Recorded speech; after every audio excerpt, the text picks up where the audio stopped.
No nii, tere õhtust kõigile. Vaikselt inimesi tuleb, meil kohe vist jõuame lausa sellise märgilise numbri nagu 100 osalejat, 100 kuulajat, mis on päris väga hea tulemus. Aga vaatame mõned minutid veel. Järjest neid inimesi siia juurde on tulemas.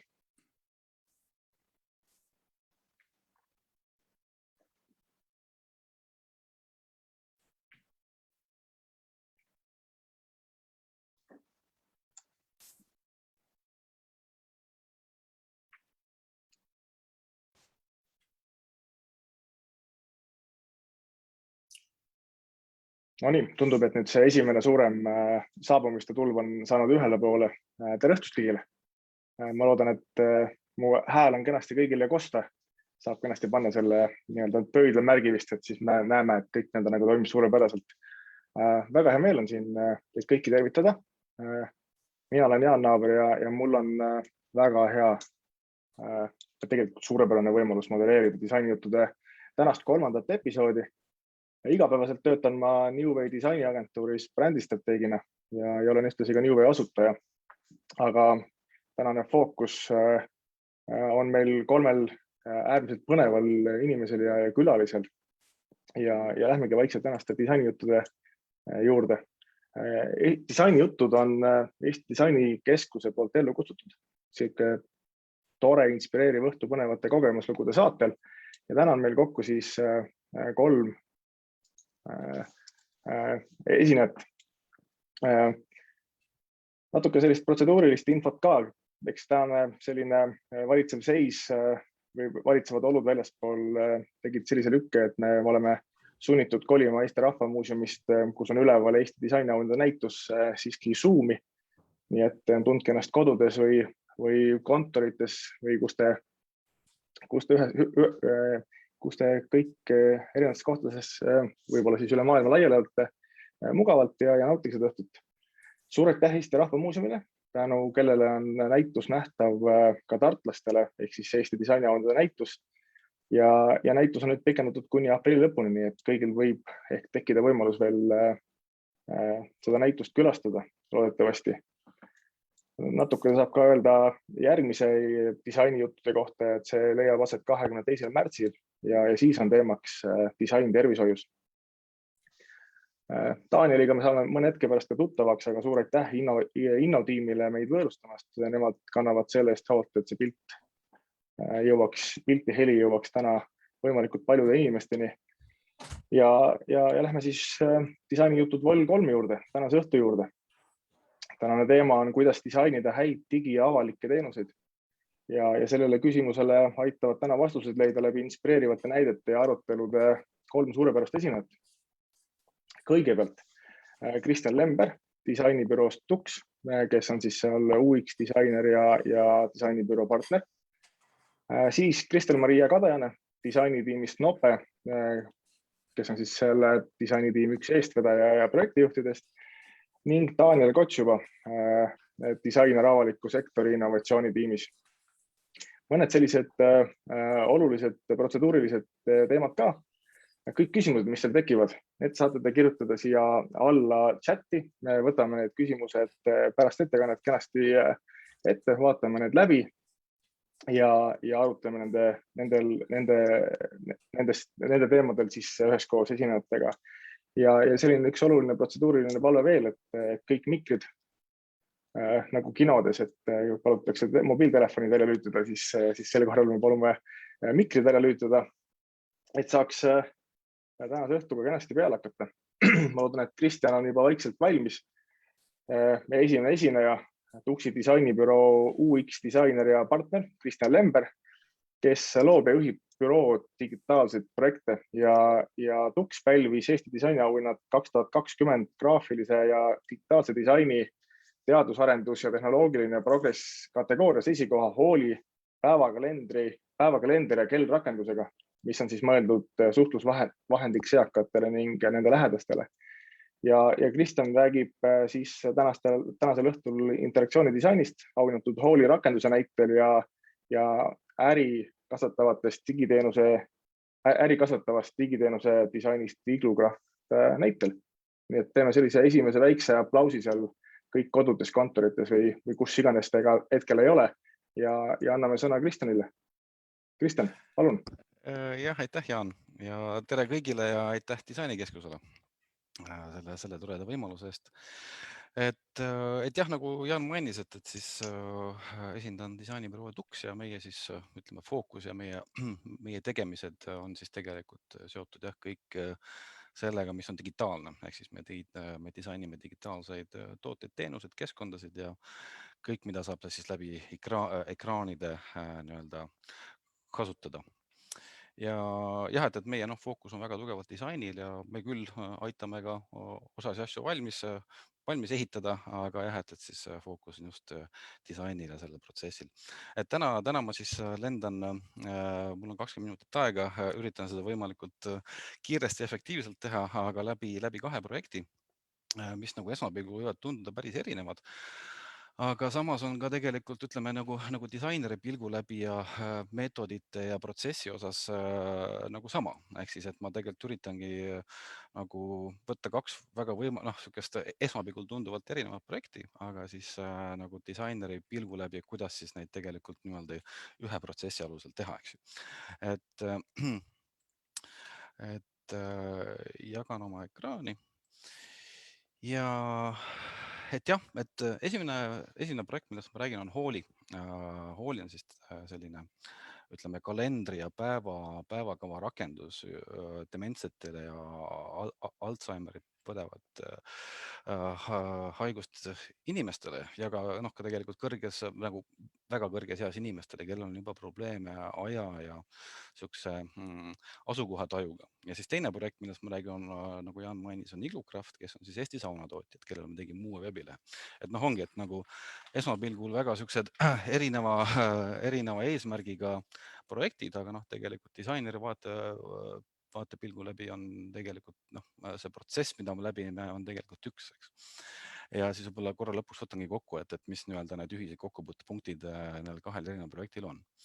Aga alustame Hoolist, et Hooli on siis jah, ütleme, et kui meile see projekt tuli, siis tegelikult et see kohe, et see tundus kohe väga huvitav, ehk siis, et tegelikult meile tuli klient, kelleks oli Märt Jõesaar, kes tegelikult oli läbi selle projekti väga kaasatud ja aitas meil väga tugevalt, et just nagu sellise eeltööga, aga meie nagu esimene briif oligi just see, et mismoodi luua selline ütleme, kalendrirakendus inimestele, kes enam jah, kellel on probleeme oma, ütleme, asukoha määramisel, ka vahest ka nagu see, kes nad on, siukse identiteediprobleemid ja ka ütleme ajalised, et kus kohas ma näiteks ajas asun ja see oli pigem nagu ütleme, meie algne briif oligi suunatud sellele, kuidas see inimene saaks nüüd kasutada mingit sellist digilahendust niimoodi, et jah, see aitaks teda nii-öelda positsioneerida selles ajas ja kui esmapilgul tundub kohe, et mismoodi selline inimene saaks üldse mingisuguseid digitaalseid seadmeid kasutada, siis see juba kohe tundus hästi sihuke jah, väga palju väljakutseid tekitab, aga no disainerina just see on hästi huvitav, sellepärast et me olime esimest korda ka nagu sellise, ütleme hästi-hästi konkreetse sihtrühmale mõeldud toote disainimise juures, et kus me pidime väga sügavale minema just sellele, et kellele me teeme seda asja, näiteks kui me võtame sellised ütleme dementsed inimesed, siis me pidime päris sügavale nii-öelda minema selles, et mismoodi see inimene üldse aega tajub, eks, et mis see üldse tähendab, et kuidas need inimesed on suutelised mingeid seadmeid kasutama ja mingisugused teenused või tooted, eks, et siis nii-öelda selline algselt mõeldud, et teeme lihtsa kalendri, et tegelikult see vajas väga tugevat eeltööd.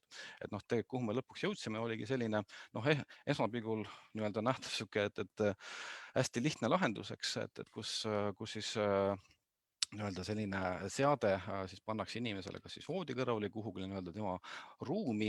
Selleks võivad olla näiteks kas hooldekodud või siis ütleme, kellel on näiteks enda perekonnas mingi selline inimene, kes vajab hoolt, et siis nii-öelda, fikseerida see seade siis inimesele kuhugi arusaadavasse ja turvalisse kohta.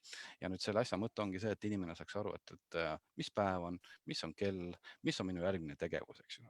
Ja siukse esmapilgul väga lihtsad, ütleme nagu teemad, aga tegelikult, et kuidas nüüd ütleme, see inimene sellest aru saab, eks ju, näiteks kui me räägime sellest, et kui me lähme sinna, et jah, et ütleme, kas kõrges eas inimesed, dementsed, Alžeimerit põdevad, et noh, see kõik vajas väga suurt eeltööd ja me rääkisime nende inimestega, me rääkisime hooldekodudega, et üldse, kuidas ütleme näiteks see ajataju ja aastaaegade taju näiteks inimestel võiks erinevat moodi nii-öelda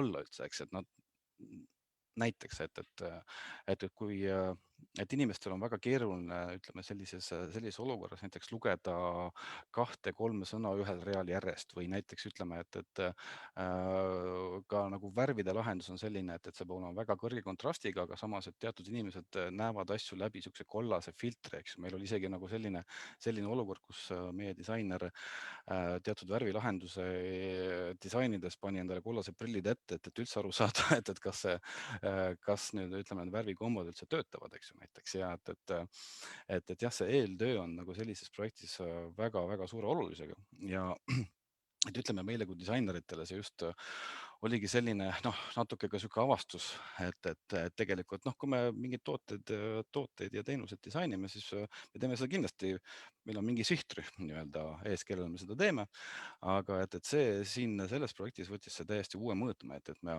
hakkasimegi ise mõtlema, et tegelikult, et noh, et me ju nagu disainerina üritame lahendada asju hästi lihtsalt ja selgelt, aga siin oligi see, et noh, et see lihtsus on hoopis teise mõõtmega, ja noh, see pani ka meid mõtlema, et noh, miks me tegelikult kogu aeg nii asju ei tee, eks ju, et noh, et jah, see oli nagu selle meile sihuke suur avastushetk ka ja väga positiivne avastushetk. Ja noh, ka tegelikult nagu siukse nagu selle poole pealt, et see pani ka meid väga tajuma, et tegelikult meie ümber on väga palju inimesi, kes näevad ja tajuvad ja tunnetavad asju hoopis teistmoodi, et kui me siin näiteks räägime veebikeskkondade näiteks ligipääsetavusest ja sellisest nagu teemast, et siis tegelikult noh, see võtab hoopis teise mõõtme, kui sa teed hästi konkreetsele sihtrühmale, hästi konkreetsete vajaduste ja piirangutega, eks. Et just nemad, need piirangud tegelikult tekitavadki sellise huvitava olukorra, kus sa tegelikult hakkad mõtlema selliste jah, sihukeste suurte teemade peale, eks. Ja ka nagu siin, et noh, me ütleme läbi disainiprotsessi, kui me alguses tegime uuringut ja nagu sellist nii-öelda eeltööd, et siis tegelikult, kui me liikusime nüüd sinna faasi, kus me hakkasime kogu selle keskkonna struktuuri ja nagu sellise nii-öelda wireframe'i ja prototüüpimisega pihta, siis ka, et tegelikult noh, siin on ka, et meil tulid väga palju erinevaid rolle siia, et ja nagu sellega, et noh, ka näiteks see, et kui, et ega ütleme, see nii-öelda sihtrühm ise seda seadet ei hakka üles nagu seadistama, eks, et meil on olemas ka mingid muud kasutajad, kes näiteks ütleme selle rakendusele inimesele nii-öelda valmis ette panevad, on see siis ütleme sinu pereliige või on see hooldekodu, et ühesõnaga hästi palju nagu selliseid teekondasid, mida kõike oli vaja läbi mängida, eks. Et ja siis lõpuks, kui me liigume sinna, et meil on selline nagu kasutajaliides, kus jah, me tegeleme nende värvide ja näiteks ka ütleme ka erinevate selliste, ütleme raskusastmetega, et näiteks me tegime siia sellise lahenduse, et kus meil on nagu ütleme sihuke advanced mode, mis tähendab see, et noh, see pilt, mis te praegu ees näete, et see ongi nagu see, et kus me näitame, mis päev täna, mis on järgmised tegevused, eks ju, ja neid tegevusi on rohkem, aga oli ka selline nii-öelda mode, mis oli hästi lihtne ja just neile inimestele, kellel on väga suured probleemid selle ajatajuga, siis me lihtsalt ütlemegi, et täna on reede, sinu nimi on see ja järgmine tegevus on nüüd ütleme söök, eks ju, et noh, et see asi ka läheb nagu nii lihtsaks välja. Et jah, et siin nagu ühelt poolt see, et nii-öelda, et mis on selle asja nii-öelda sihuke nagu teekond ja mismoodi see teenus üles sättida siis versus see, et me tegeleme ka selliste ütleme siis kasutajaliidese ja siukse värvi ja stiili küsimustega, et noh, see oligi selles mõttes meile väga-väga jah, huvitav projekt ja siis lõppkokkuvõttes jah, et midagi sellist nii-öelda esmapilgult lihtsalt, tegelikult selle taga oli väga-väga suur töö ja tegelikult väga nagu silmi avav suur töö. Et sellepärast oli ka meil väga hea meel, et muidugi see sai näiteks disainiauhindadel tunnustatud ja inimesed rääkisid sellest. Aga jah, et tegelikult meie jaoks kui disainerite põhiline avastus oligi see, et tegelikult meie ümber on inimesi, eks ju, kes näevad ja tajuvad asju teistmoodi, eks, et see oli nagu selline noh, ütleme, et kui me nagu disainibüroon ikkagi enamus projekte, mis me teeme, on sellised, ütleme jah, nagu eesmärgiga enamus, et siis oli väga hea teha ka vahepeal sellist projekti, kus sa tunned, et tegelikult nüüd see aitab inimesel mingisugust väga olulist osa sinu elus natuke selgemini tajuda, eks ju. Ja nüüd teine projekt siia kõrvale kohe, noh, et ongi hoopis teisest valdkonnast ehk siis Iglocraft, Eesti sauna ja väikemajade tootjad, kellele me aitasime siis, vist oli see 2018, aitasime neil luua uut veebikeskkonda. Ehk siis meie tegelikult eesmärk oligi see, et klient tuli meie juurde, ütles, et meil on vaja uut veebi ja uut veebi on vaja selle jaoks, et hakata teenust, ütleme seda toodet müüma pigem just Lääne-Euroopa suunal, eks ju. Ja siis ja et noh, meil oli hästi palju juppe, nii-öelda meil on sisu, meil on pildimaterjal ja kõik see nüüd oli vaja hakata kuidagi nii-öelda kokku ajama ja mõelda, et kuidas nüüd see sakslane, prantslane seda Eesti sauna ostaks, eks ju, et ka noh, selles mõttes nagu oma eesmärgilt ja selliselt nagu jah, ütleme, et oma eesmärgilt hoopis teine projekt, aga tegelikult see protsess, kuidas me jõuame lõpptulemuseni, oli noh, ütleme, et see on tegelikult sama, kui me näiteks tegime Huuli projekti, aga lihtsalt fookus on hoopis teise koha peal ja me tegeleme mingite muude nii-öelda osadega suuremas kaalus, et noh, näiteks et kui me nagu räägime, et kuidas müüa sauna, eks ju, noh, me lõpuks jõuame tooteni, milleks on saun, eks, aga see vajab ette veel mingisugust nii-öelda nagu kihti, mingit sellist lugu, eks ju, ja siis, aga noh, selles mõttes oli seda projekti ka väga hea teha, et klient ise oli väga nagu selline turundusele suunatud, klient tootis ise väga palju pildimaterjali ja videomaterjali ja et ütleme, et kui me tavaliselt nagu ütleme näiteks sellises nagu wireframe'i ja prototüübi faasis, näiteks kui me tegime Huulile, siis siin me peatusime hästi kaua. Ehk siis tegelikult just see, et mida me tegema hakkame, milline see kasutajateekond, kuhu ta vajutab. Ehk siis me ei läinud üldse enne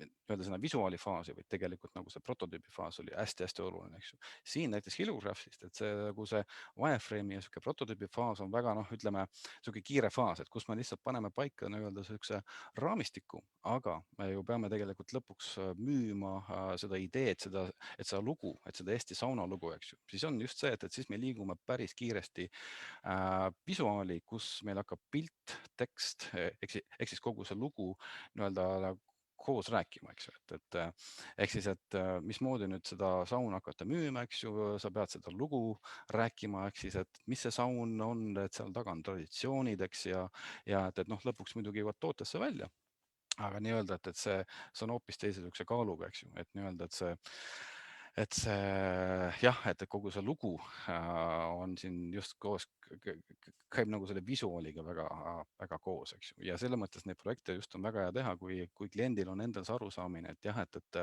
ma teen neid videosid, ma toodan neid pilte, eks, et see kõik on nagu selline hea kombo, kuidas disainer saab nüüd ütleme siukse ka oma mõttelennu lahti, eks ju,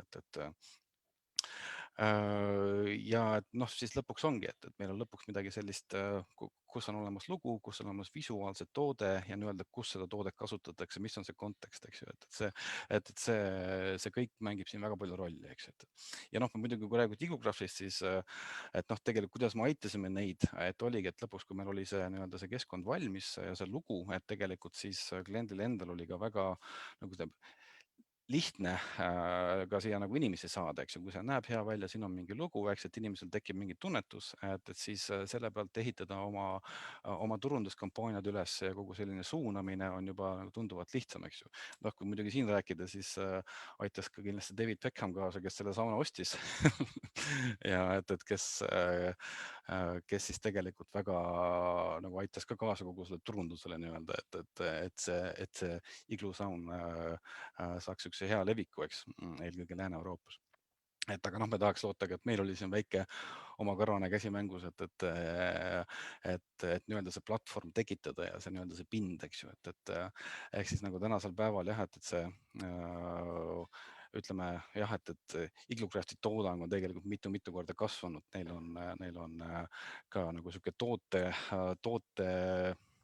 fookus nagu muutunud natukene, et näiteks nad ka suunavad enda tegevusel nüüd äridele ja et aitavad teistele üles ehitada, näiteks ütleme, kas mingid kämpingukohti, mingeid hotelle, et ühesõnaga jah, et selline hästi hea näide meie jaoks just, et kuidas nagu üks selline asi võib viia väga suure koostööni, kus me neid praegu ka aitame, ütleme igakuiselt nii-öelda seda toodet arendada ja nii-öelda uusi asju turule tuua, eks ju.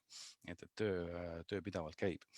Aga kui nüüd jah, rääkida sellest nagu protsessist, siis tegelikult ega meil nii nagu teistel kogu see disainiprotsess on üles ehitatud sellele nii-öelda 4 alustalale, Discover, Define, Develop, Deliver, eks, et mis see nagu täpsemalt meie jaoks tähendab, on see, et me alustame kaardistusest, me paneme paika eesmärgid, me räägime nendest kasutajatest, me selgitame selle tausta, eks ju, ja ka nüüd ütleme piirangud ja siis me lõpuks lähme sellisesse nii-öelda kasutaja teekondadesse, me räägime sisust, sellepärast me ei saa midagi disainida ilma sisuta, mida me väga rõhutame kogu aeg, et just eriti selliste visuaalsete ja lool põhineva projektidele nagu see sisu ja disain ehk siis nagu see visuaal ka käib väga-väga käib käsikäes ja siis me lõpuks lähme sinna nii-öelda, et me visualiseerime, me prototüübime, me valideerime seda, mida me oleme teinud kasutajate peale, siis lõpuks nii-öelda see rakendusfaas, kus siis toimub ka selline kerge tagasisidestamine, eks ju.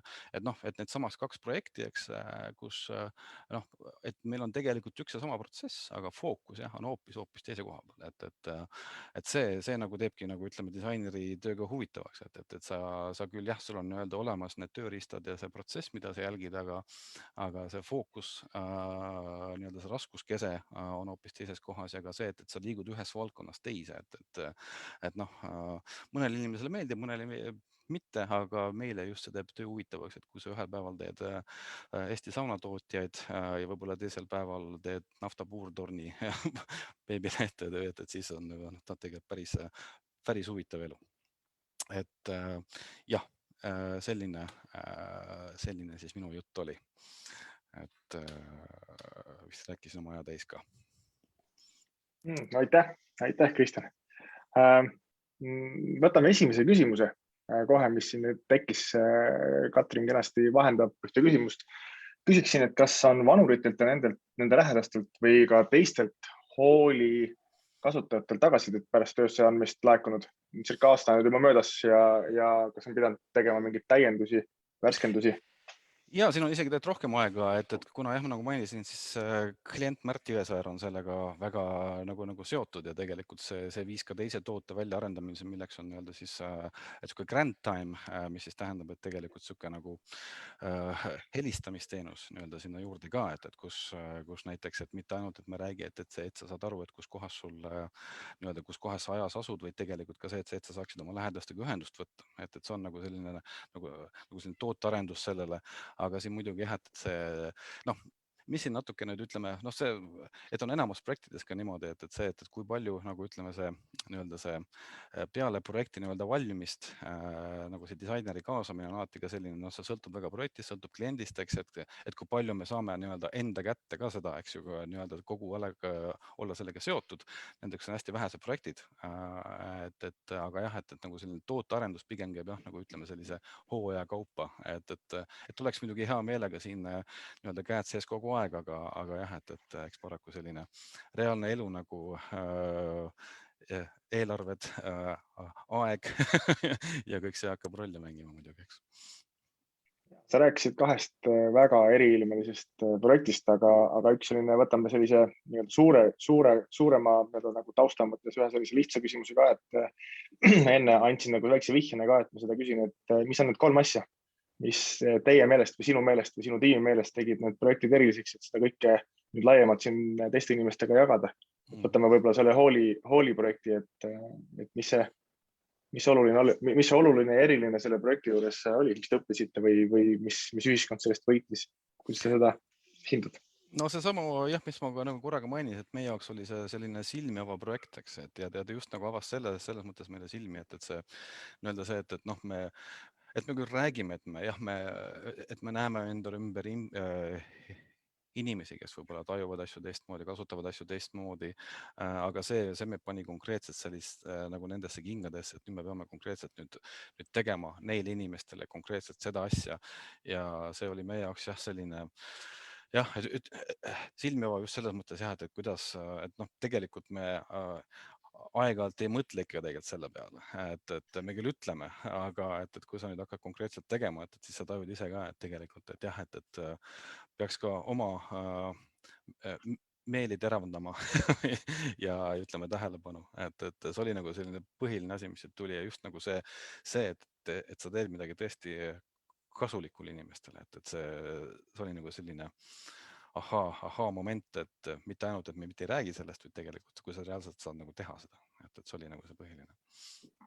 Ja nüüd, kui sa vaatad seda Iglocrafti projekti. Jah, see Iglocraft tuli, ütleme, et mis meile nagu tuli sellest, oligi nagu see, et kui sa nagu projekti alguses kohe nagu saad, mitte ei saa, vaid ka tekitad selle usalduse nagu enda ja kliendi vahel, eks ju, et see oli nagu selline hästi hea kogemus ja ka nagu see, et see kogemus, et kui klient on nagu väga hästi saab ise aru, et noh, tegelikult liikuv pilt ja staatiline pilt töötab ja mul on vaja tegeleda turundusega, et kui veebileht läheb üles, et siis see ei ole nagu selle asja lõpp, vaid tegelikult algus.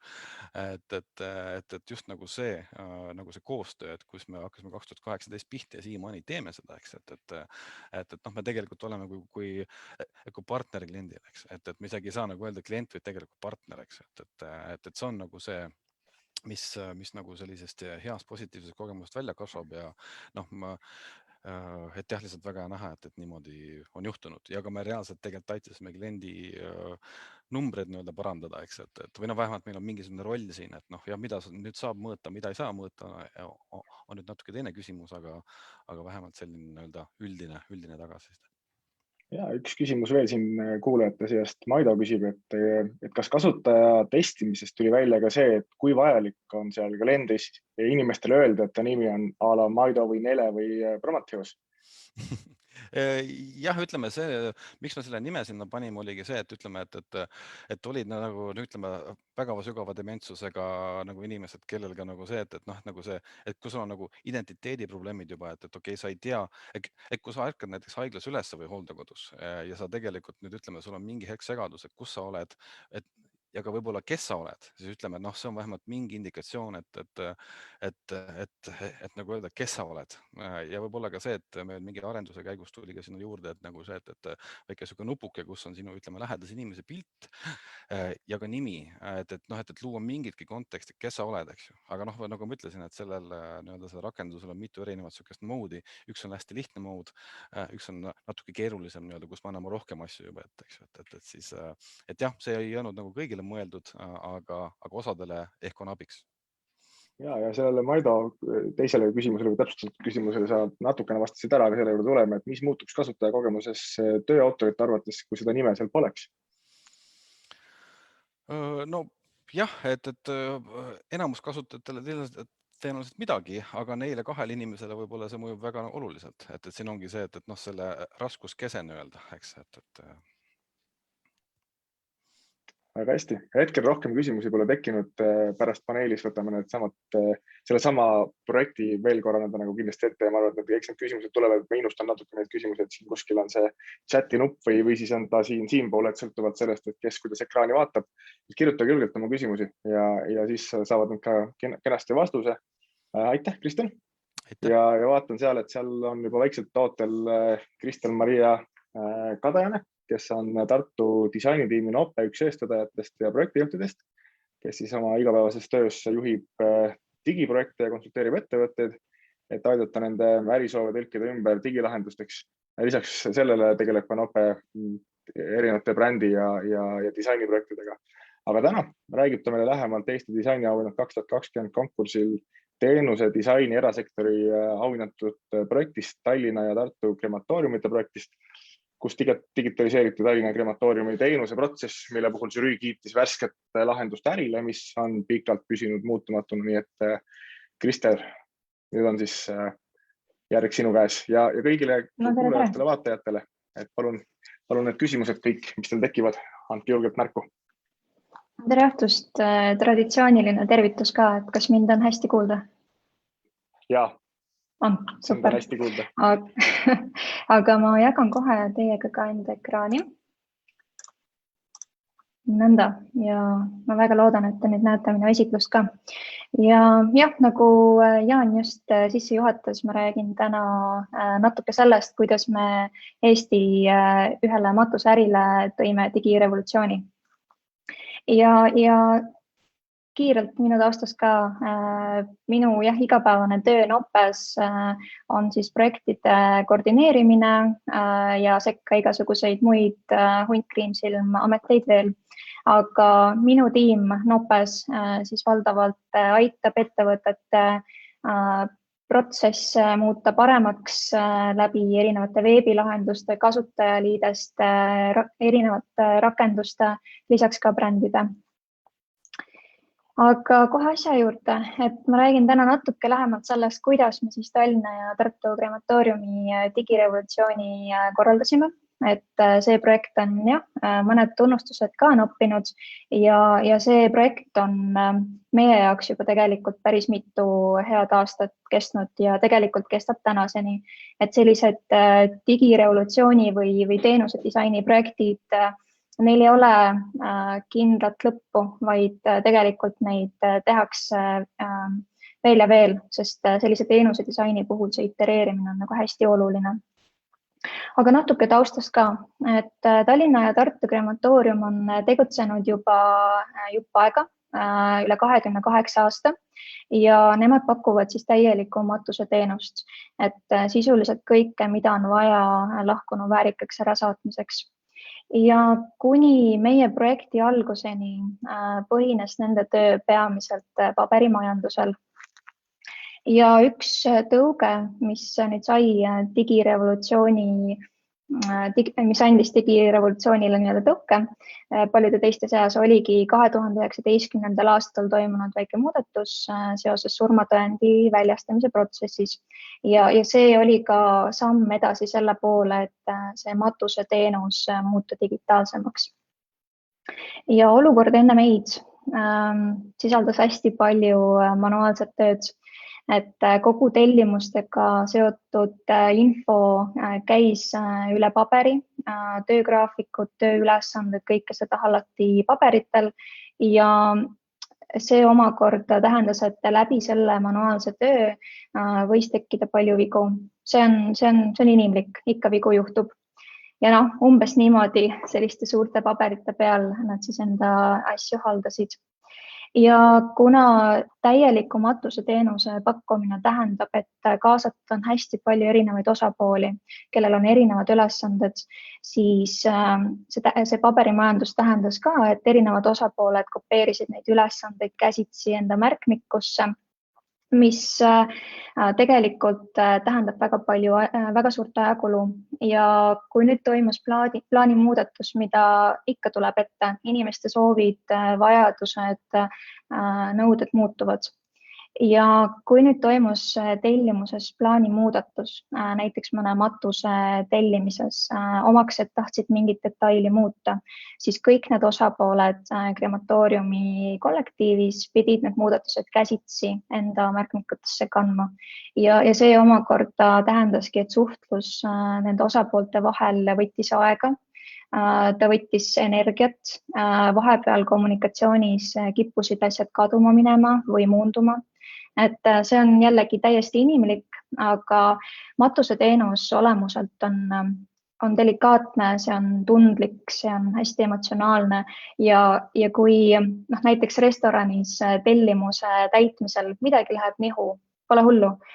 Kui matuse teenuse täitmisel läheb midagi nihu, siis viga on palju kriitilisema tähtsusega. Ja arvestades seda tausta, et enne seda projekti siis kõik oli paberil, töövood ei olnud nii optimeeritud, kui nad oleksid võinud olla, siis me seadsime ka endale eesmärgid. Kõigepealt muuta infovahetus operatiivsemaks ja kiiremaks mitmes plaanis, nii krematooriumi töötajate enda vahel, kui ka tegelikult krematooriumi kliendi ja töötajate vahel, et igas plaanis see infovahetus oleks kiirem. Üks eesmärk oli ka uue lahendusega vähendada seda paberimajandusest tekkivat inimlikku viga, et jällegi eesmärk selliste projektide puhul ei ole vigade arv nulli viia, sest see on üsna raskesti saavutatav eesmärk, aga vähendada seda, et iga kaotatud viga on juba suur võit. Ja ühtlasi äriliselt poolelt oli eesmärgiks ka suurendada siis töömahtu, ilma et teenuse kvaliteedis tekiks kadu, et sisuliselt, et nad saaksid rohkem tellimusi vastu võtta, aga tagada enda hea kvaliteedi.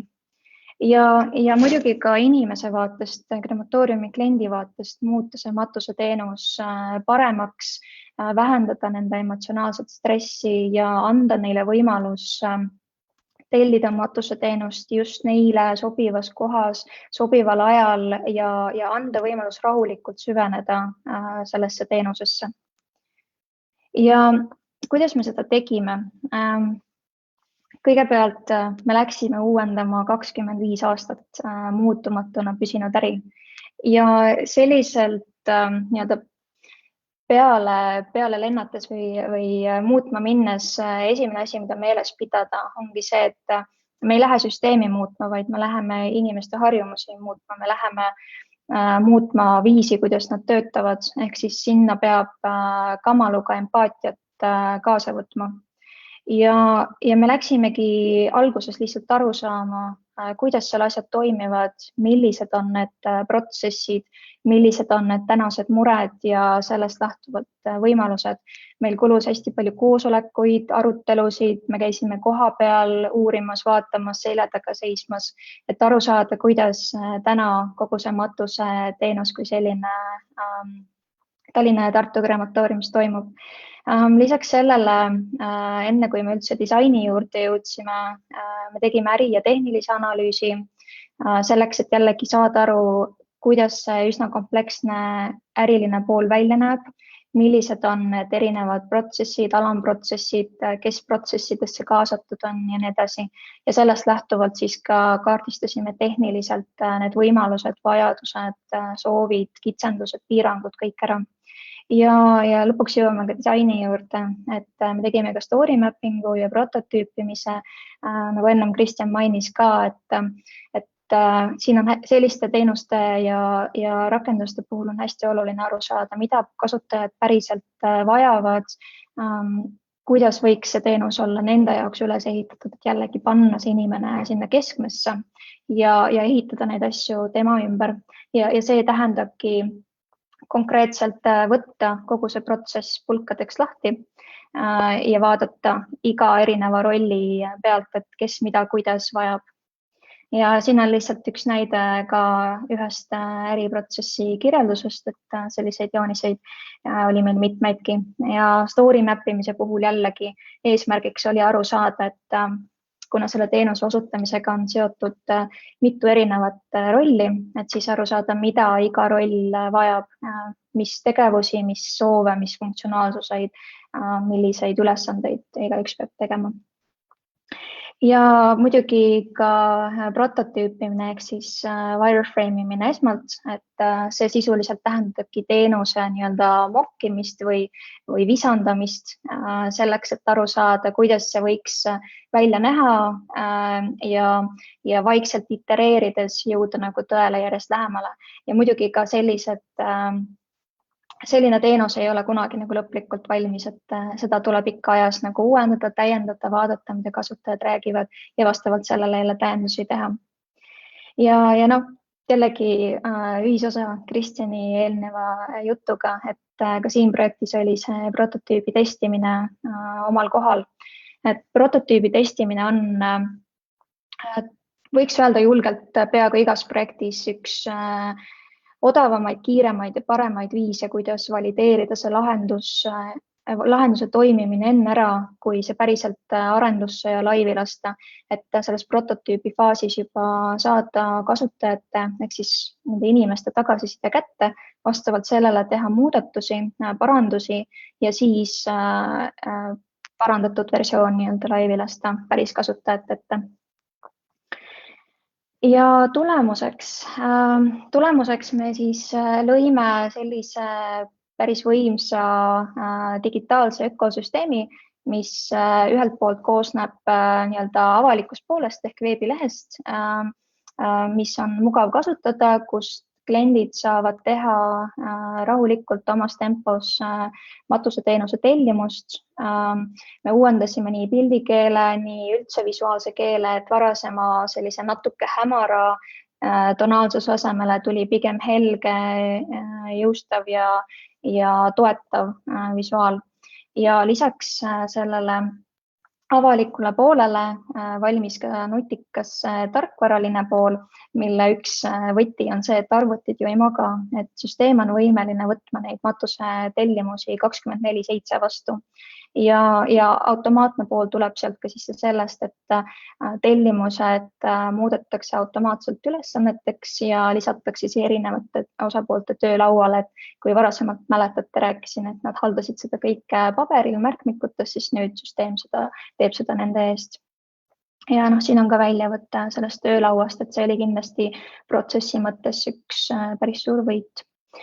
Ja tulemusena lisaks ka see, et tööülesannete staatust on võimalik reaalajas jälgida, et enam ei teki ka infokadu, et kas keegi tegeleb ülesandega või mitte või mis staatuses see ülesanne on, et jällegi see teenus ise koosneb väga paljudest erinevatest pisikestest ülesannetest ja niimoodi on lihtsalt võimalik paremini jälgida, kaugel see teenus on. Ja süsteem on ka võimeline saatma teavitusi kasutajatele. Ja läbi kõige selle tööprotsessid muutusid kiiremaks, nad muutusid automaatsemaks, ootejärjekorrad muutusid lühemaks, sest lihtsalt puhtfüüsiliselt ka krematooriumi töötajatel on nüüd rohkem aega tegeleda paralleelselt rohkemate tellimustega ja nad peavad vähem aega kulutama sellele, et omavahel infot vahetada või lihtsalt klapitada kliendiga üle kõne näiteks mingit detaile. Ja läbi selle automatiseerimise ka inimlike vigade hulk on vähenenud. Ja juba ennem tegelikult mainisin ära, aga üks võit kindlasti ongi see, et teenindajad saavad paralleelselt rohkemate klientidega tegeleda, et ühest küljest kliendi vaatest ei teki kvaliteedi kadu, kuna info liigub automaatselt ja enam ei teki seda ohtu või hetke, kus krematooriumi tiimi enda poolt võib mingisugune kommunikatsiooni error tekkida. Aga teisalt ärilises pooles krematoorium suudab ka rohkemaid tellimusi samaaegselt hallata, mis tähendab suuremat töömahtu, aga mitte kvaliteedi kadu. Ja muidugi üks jällegi võit, mis ma ennem ka mainisin, ongi see, et need kliendid saavad mugavalt, privaatselt matuseteenust tellida. Neil on toetav keskkond ja nad saavad seda teha sisuliselt 24/7 mobiilist, arvutist, kust iganes neil parasjagu mugavam on.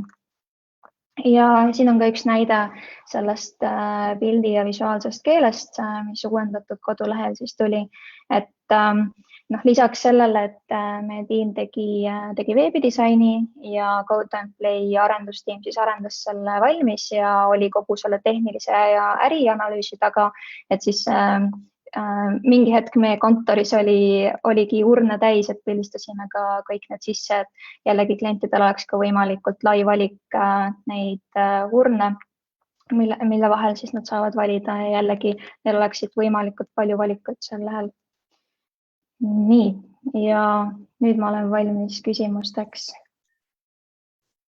No nii, aitäh, Kristel. Teen nüüd kiire sellise küsimused, kas kellelgi on tekkinud mõned küsimused, siis kirjutage julgelt need siia meile chati. Aga see on olnud, see oli üpris põhjalik töö. Räägi natuke sellest ajaraamist, kui pikalt see nii-öelda esimesest siis kõnest või hinnapakkumise tegemisest kuni siis töö realiseerimiseni aega võttis? No ikka mitu head aastat et selliseid asju tõesti ei tehta ei kuu-kahega, vaid juba see planeerimise kaardistuse protsess võtab omajagu ja tegelikult sai reliisitud seda ka mitmes jaos, et ka sellise teenuse puhul üldse ühe hooga kõike muutma minna ei ole tõenäoliselt väga mõistlik, vaid pigem järk-järgult nii juurutada uusi lahendusi kollektiivi töösse, kui ka vaadata, et teha mingi osa valmis, panna see näiteks paralleelselt töösse olemasoleva protsessiga, mida me ka tegime krematooriumi puhul, vaadata, kuidas inimesed mis nad arvavad asjast, mis probleemid ja mõtted ja võimalused tekivad, vastavalt sellele siis järgmisi versioone hakata itereerima. Ja ütleme niimoodi, et koostöö on juba mitu aastat kestnud ja kestab veel, et see on nagu Tallinna linn, siin tööd jagub. Mõtle korraks nende 3 põnevale asjale, mis teeb selle projekti teie jaoks. Te olete selline mõnus, tore, väike disainitiim, äärmiselt tubli. Et mis te selle projekti käigus õppisite või mis tegi selle projekti teie jaoks eriliseks? Tegelikult päris mitu asja, aga kui ma pean ainult 3 valima või ainult mõned. Et üks asi kindlasti töötada koos sellise ajatu teenusega, et matuseteenus, ta on enne meid olnud, ta on pärast meid. Ja ühest küljest see ei ole võimalus, mida väga palju jagatakse, et juba minna ja saada võimalus Tallinna ja Tartu krematooriumiga koostööd teha, tuua nad paberimajandusest üle digimaailma. Lisaks see, kui abivalmid nad olid igas projekti osas, kuidas nad toetasid meid, mõtlesid kaasa, pakkusid võimalusi tulla ja vaadata, kuidas nad tööd teevad, kuni juurutusprotsessini välja, et see oli kindlasti, ütleme niimoodi, et me saime kogu selle protsessi algusest vahe lõpuni siis läbi käia, et see kindlasti andis väga palju just ka selle juurutamise mõttes, et üks asi on teha ilus asi valmis. Teine asi on see, kui nüüd ettevõtte üritab seda enda heaks tööle panna ja siis hakkab alles põnevaid hetki välja tulema. Ja meil ongi võimalus ka olla nende põnevate hetkede juures nendega ja teha täiendusi. Et ma ütleks, et see võib-olla ongi kõige suurem võit ja muidugi ka see, et tõesti me saime, meil oli abiks, meie oleme disainitiim, meil oli abiks meie hea arenduspartner Code & Play, et ka nemad tegid võimsa soorituse nii tehnilises mõttes, nii analüüsi mõttes, et jällegi näha, kuidas sinna analüüsi läks väga palju ressurssi, et jällegi näha, kuidas need protsessid töötavad, et see oli ka kindlasti väga võimas. Aitäh. Võtame küsimuse ka. Martin küsib, või kõigepealt ütleb, et erakordselt intrigeeriv teema. Konventsionaalne mõtlemine eeldaks, et inimesed eelistavad suhtlust reaalse inimesega. Kas uuringus või praktikas selgus vastupidist? See täitsa oleneb, et inimesed, või kui minna üldistama, et inimesed on nii komplekssed ja erinevad ja maitseid on erinevaid, aga kui me räägime üldiselt, siis on vahe, kas rääkida asjast või kulutada suhtluses aega pisidetailide loksutamisele või sellele, et küsida, et kus mu tellimus on, miks ei ole valmis või kulutada aega konfliktide lahendamisele.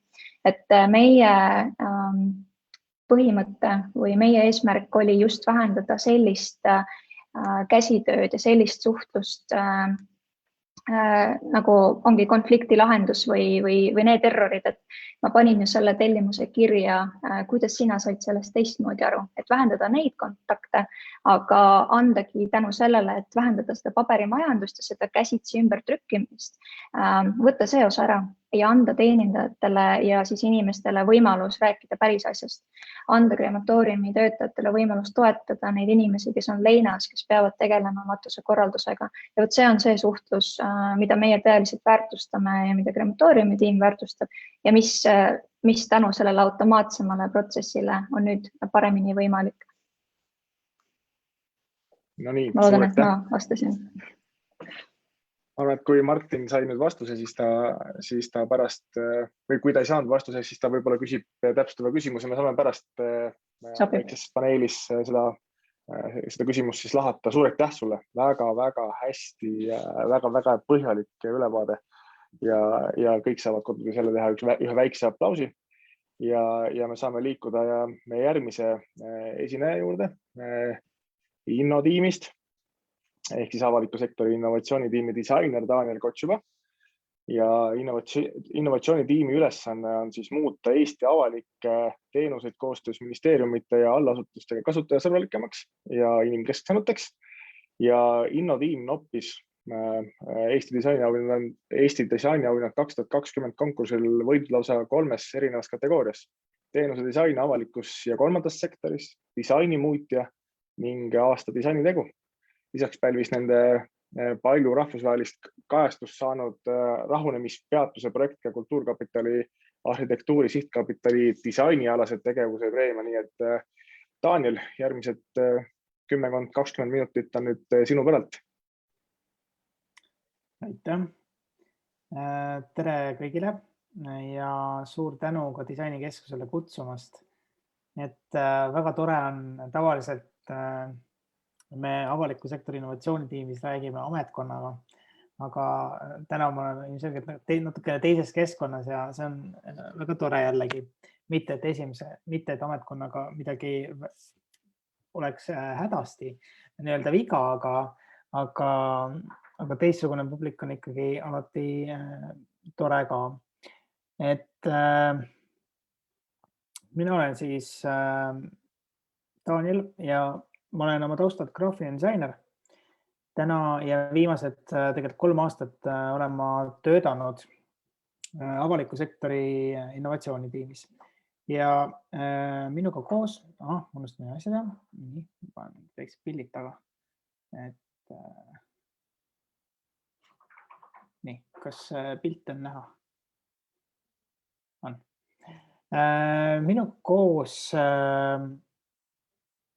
toimetame seal ka Merilin Truuväärti, Herelin Tammsaare ja Ave Habakukega täna 4. Et me saime alguse siis sellise rakkerühma nagu on avaliku sektori ja sotsiaalse innovatsiooni rakkerühma ettepanekul 2018. aastal ja täna ma räägiksingi sellest, et mida me teeme laias laastus ja ka räägiksin võib-olla ülevaatlikult siis mõnest projektist, mis on meil ka nii-öelda töös olnud sinna jooksul ja üks nendest on ka siis rahunemispeatus, millest ehk mõned teist on ka kuulnud, kas siis läbi meedia või siis disainiauhindade. Et tõesti, nagu ka Jaan sissejuhatavalt ütles, siis meie võib-olla tõesti laias laastus nagu 2 hästi olulist rolli, mida me toome, on see, et me toome selle kasutaja vaate avaliku sektori laua taha. Ja teine asi, mida me teeme, on see, et me edendame koostööd siis erinevate osapoolte vahel.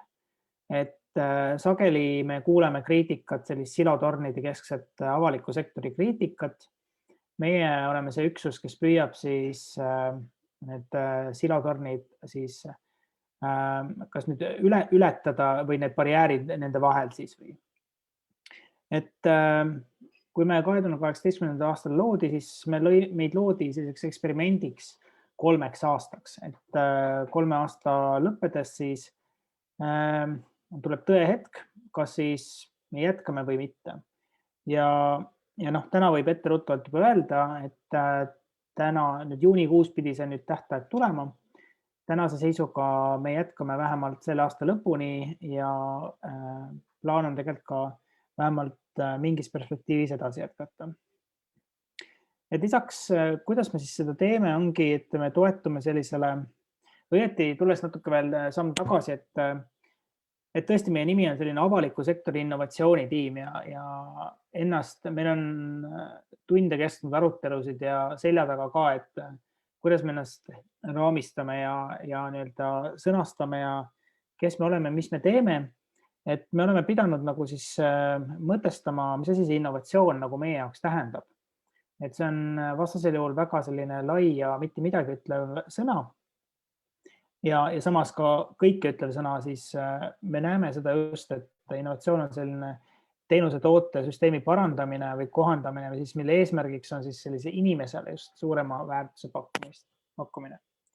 Ja kus see probleem tuleb, on see, et sageli need teenused, mida me siis avalikult kasutame või ka erasektori kontekstis kasutame, siis et need sektorid on sageli siis teenuse osutaja vaatevinklist ehitatud ja sageli siis ei ole see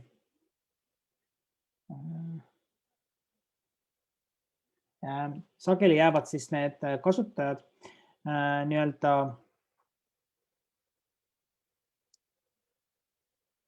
võib-olla siis nende hammasrataste vahele või nii-öelda kabinettide vahele ekslema ja ma usun, et me sageli oleme kõik ise ühel või teisel määral seda ka kogenud.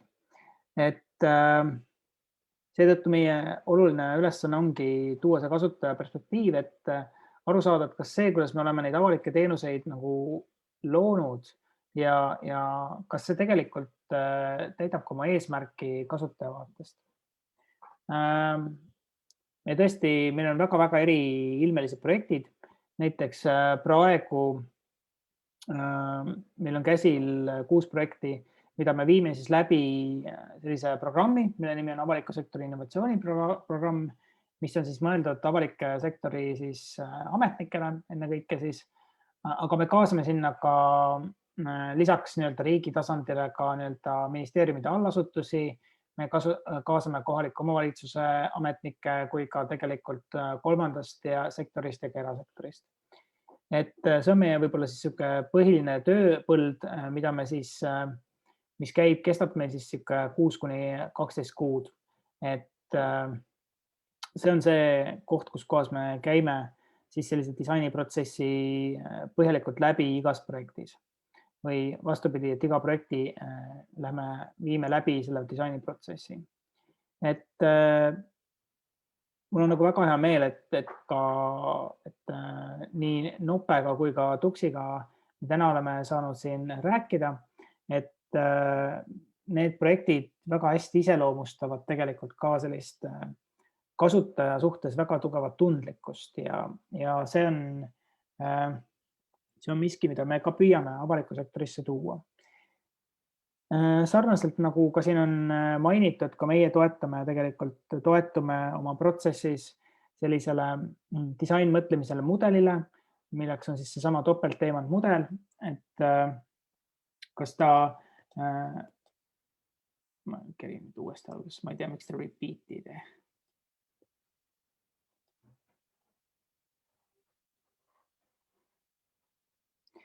Selle eesmärk on just see, et me paneme võrdselt aega tegelikult selle probleemi mõistmisele, kuivõrd siis nagu nende lahenduste väljatöötamisele. Ja see on oluline sellepärast, et üsna sageli ka need projektid, mis meile sisse tulevad, neis on juba olemas mingisugune mingi veendumus nii-öelda sellest probleemis olemusest, kui ka tegelikult sellest võimalikust lahendusest ja sedasi on väga raske tegelikult sedasi väga raske muuta mingit süsteemi või protsessi, et me alati, mida me teeme, on see, et me püüame seda probleemi alguses lähedalt ja mõista ka kasutaja poole pealt. Ja mida me selleks teeme, ongi see, et meid on ainult 4 ja me tegelikult, mida me teeme, on meie projektitiim on siis koosnevadki väga erinevatest asutustest, ametnikest ja me käime koos ametnikega põhimõtteliselt välitöödel. Me käime ja me tutvustame neile nii antropoloogilist mõtlemist, õpetame intervjueerimist, osalusvaatluste läbiviimist, mida paljuski ka Helelini tulek meie tiimi ka võimendas nii metoodiliselt kui ka selliselt kui ka ütleme sisulises pooles, et selleks, et see asi muutuks ametnikele ka arusaadavaks ja see nii-öelda kasutaja perspektiiv, me käime põhimõtteliselt koos ametnikega intervjuudel ja see sageli võib olla päris hirmutav, aga see muutus, see empaatiline lähenemine, et me isiklikult näeme seda võib-olla kõige olulisema osana meie tööst üldse, et me näeme, et see toovad nihke mõttemustritesse ja see on avardanud nagu perspektiivi ja tõstavad empaatiat ja võimaldavad mõtestada ümber päris palju projekte. Et kui ka mõnikord kogu teenusvaldkonna mõnda keskset eesmärki. Näiteks meil oli siin paar aastat tagasi oli üks projekt, mis tegeles puude määramise automatiseerimisega ja välitöötelt, kui siis Sotsiaalkindlustusameti ametnikud tulid välitöötelt, nad mõistsid, et inimene ei vaja mitte puuet, aga ta vajab tegelikult abi.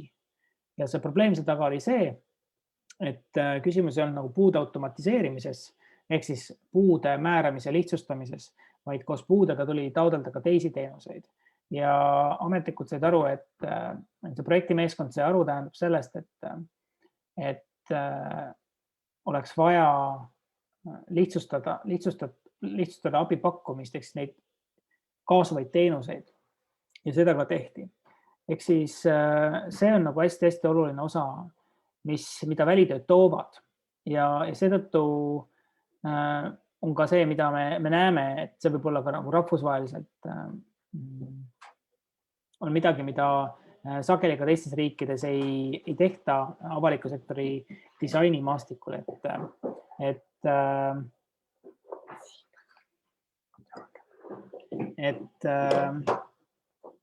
ei suudeta, ei jõuta seni kaugele, et minnakse koos välitöödele.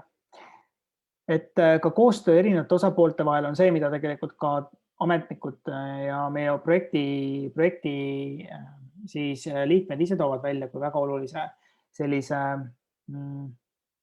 osana, et kui sa käid pool aastat või 9 kuud või mis iganes see pikkus meil parasjagu programmis on, käid koos ühe probleemi ümber arutlemas ja seda defineerimas, seda mõtestamas ja mõistmas ja lahenduse välja töötamas, siis see on toonud väga palju selliseid, see on juba ka üksi see kogemus tegelikult kujundab välja isegi töörühmad, mis jäävad ka hiljem tööle ja nendest moodustuvad sellised võib-olla isegi püsivamad siis sellised üksused. Ja üks asi, mida võib-olla me avalikku sektorisse püüame tuua, on sellist võib-olla väledat liikumist ja väiksel skaalal testimist. Ja see on miski, mis võib-olla avalikus sektoris ei ole niivõrd ikkagi levinud või avalikud protsessid ikkagi võtavad oma aja. See on omad protsessid, millest nad peavad läbi minema selleks, et nad teatud mõttes, et nad saavutaksid mingi oma legitiimsuse. Aga me püüame tuua sellist kiiret liikumist, et kiiremal viisil ka teada saada, kas miski toimub või miski ei toimu, enne kui need asjad seadusesse ja üleriiklikuks muuta. Ja üks näide siin ongi näiteks Kuressaares, meil oli üks projekt, mis tegeles küsimusega, et kuidas vähendada, kuidas suurendada prügi sorteerimist ja selle raames siis me viisime Kuressaares läbi, see oli Merilini veetav projekt, viisime läbi sellise juhuslikustatud kontrollkatse, kus siis me mõõtsime seda, et kuidas siis oleks võimalik nagu lihtsamalt inimesi saada prügi sorteerima ja tegelikult see katse näitas, et tehes näiteks esimesed sammud prügi sorteerimise suunas lihtsamaks, on tegelikult võimalik pea veerand inimestest rohkem saada prügi sorteerima. Ja selle raames tegelikult, mis me nägime, on see, et me ei pea asja tegelikult seadusesse valama ja siis teada saama neid asju, vaid me saame väiksel skaalal katsetada ja läbi selle eksperimendi me saime väga olulise info. Ja programmi raames tegelikult ka me töötasime välja sellised ja testisime kasutajate peal sellised prügi sorteerimise märgised ja tänaseks on need kasutusele võetud põhimõtteliselt kõikide prügikäitlejate poolt. Aga lisaks sellistele eksperimenteerimistele me oleme tegelikult ka prototüüpinud ja testinud kasutajate peal. Et need, mis erasektoris on täna sellised testimised ja madala täpsusega, madala detailsuse prototüüpide testimised, kasutajate peal tagasiside saamine, mis on selline võib-olla levinud juba ja üha enam levinud selline viis, siis avalikus sektoris on see üsna uuenduslik. Ja võib-olla siis üks projekt tõesti see mis puudutab seda rahunemispeatust, siis seal oligi seesama lugu, et Siseministeerium pöördus meie poole murega, et vaatamata püüdlustele ei ole nagu inimkannatanutega liiklusõnnetusi Eestis viimase 10 aasta jooksul mitte kuidagi vähendanud. Ja sellega seoses oli küsimus, et kuidas me saaksime nii, et need väheneksid põhimõtteliselt. Ja selles projektitiimi kuulusid Siseministeerium, Politsei- ja Piirivalveametnikud ja ka Maanteeametist inimesed. Ja see oli huvitav, et tiimi liikmed, kellest paljud tegelikult on politseitöö taust, selle projekti raames viisid läbi liiklejatega intervjuud. Aga see oli neile täiesti tavapäratu kontekst. Ehk siis kui tavaline politsei ja politsei intervjuu näeb välja selles olukorras, kus kohas keegi on ilmselt seadust rikkunud, siis praegu on see kontekst hoopis tavatu, ehk siis mingit rikkumist ei ole toimunud. Ja sellisest hoopis teisest kontekstis ja teiselt võimupositsioonilt läbi viidud vestlus ja sellest vestlusest sündis hulk ootamatut taipamisi. Näiteks, et kiiruse ületamine on Eestis laialt aktsepteeritud sotsiaalne norm. Ehk siis mina ei tea kedagi, kes sõidaks 70 alas 70-ga. Kui sa 79-ga ei sõida või 78-ga, siis tegelikult su peale vaadatakse pigem altkulmu ja negatiivselt.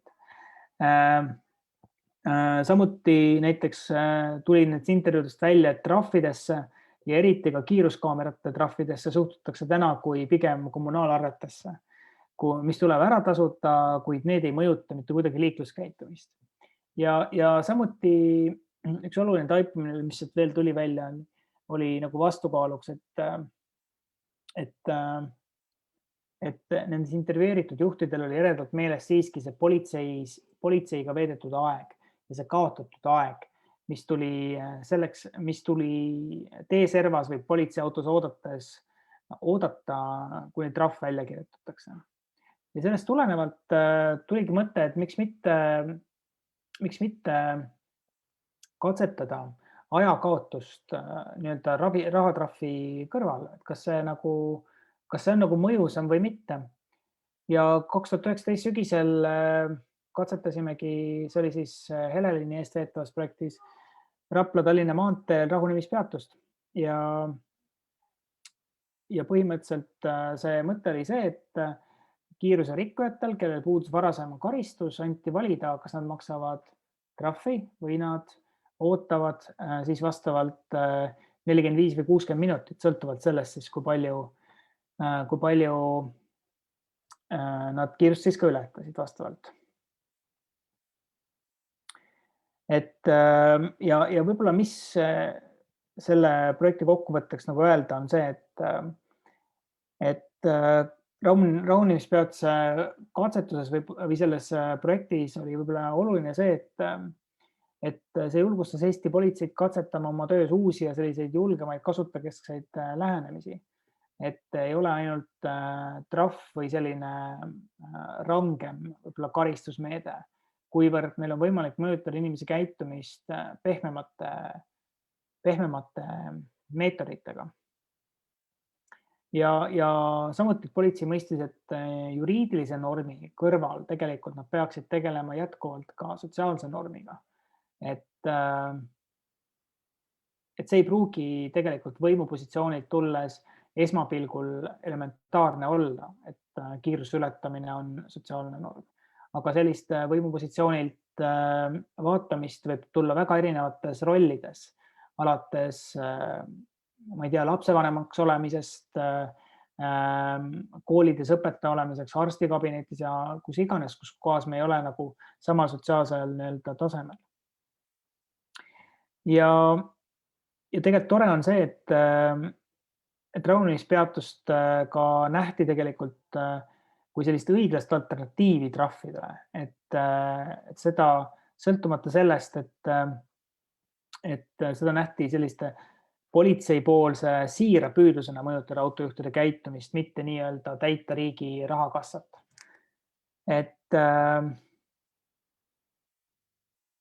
Ja loomulikult see ka jätkuvalt näitas seda, et seadusesse valamata meil on võimalik tegelikult katsetada väiksel skaalal asju ja teada saada kiiresti, kas miski toimib või mitte katsetada seda terve populatsiooni pinnalt. Loomulikult tuleb nagu öelda, et ega võib-olla rahunemispeatus iseenesest veel ei ole sihuke teadmispõhine või teaduslik tõde, ei ole veel ennast kuidas öelda, ei ole tõestanud ennast, aga tänaseks rahunemispeatusest on viidud Eesti seadustesse ja täna alles hakatakse katsetama sellega, et kas see omab mõju või see ei oma soovitud mõju.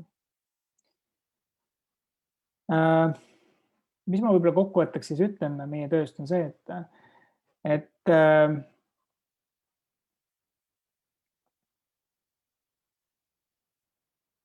meie töö selles mõttes on üsna keeruline, mis puudutab ka seda, keeruline selles mõttes, et selle mõttemuutuse või selle protsessist läbiminemine on sageli ametnikele päris suur muutus ja see on tegelikult suur tänu läheb meie töös tegelikult paljuski neile, sest meie sekkumine on üsna lühiajaline, kuid nemad on ka need, kes viivad selle töö pärast edasi ja kannavad seda ka oma osakondadesse, oma ametkondadesse ja levitavad seda sõna. Ja selles mõttes on meie suur tänu läheb just neile, sest ilma nendeta seda ei sünniks ja oleme ka väga tänulikud selle usalduse eest ja meil on ka hea meel ka seda tõdeda, et me saame jätkata nende teemadega. Et siin ka võib-olla väikene üleskutse, et järgmisel teisipäeval meil on ka plaanis meil käimasolevate projektide selline vaheettekanne, vaheülevaatus, et meie Facebooki lehel tuleb samuti live ülekanne, kus kohast te saate siis kuulata kõiki käimasolevate projektide siis kaugel nendega ollakse ja ka kaasa aidata mõelda. Ja loomulikult see on see, mida meie teeme avalikus sektoris, aga see nii-öelda tööpõld on niivõrd palju laiem ja teatud mõttes ka meie jaoks on suur tugi see, kui me näeme, et meiega tullakse kaasa mõtlema ja me justkui nagu üheskoos püüame seda nii-öelda olevust nimega Eesti riiki, meie ühine riik nagu paremaks muuta. Selliste suurte sõnadega siis ma võib-olla oma jutu läks natuke pikale, et võtan kokku. Suur aitäh, Tanel. Ma arvan, et see ei läinud pikale, ma arvan, et see oli äärmiselt põnev ja tore kuulata. Mõned küsimused on ka laekunud siia, võtame kõigepealt prügi sorteerimise teemad. Sander küsib, kust näeb prügi sorteerimise projekti tulemusi? Prügi sorteerimise projekt tegelikult sündis ka koostöös Kuhu Viiaga ja tulemusi näeb kindlasti Selveri, vähemalt märgiseid näeb Selveris ühelt poolt, aga kas ma nüüd mõtlengi, kus neid tulemusi näeb?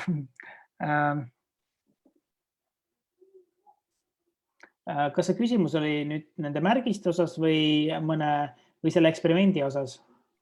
Ma pigem kaldun arvama, et see Sander võib küll nüüd kohe parandada, aga ma arvan, et pigem selle eksperimendi või selle nii-öelda tehtud töö tulemust, et kas seda on kuidagi nagu näha ja kas need andmed kuskile koondutakse hetkel nagu kokku, et eksperiment ja märgised, ehk siis mõlemad.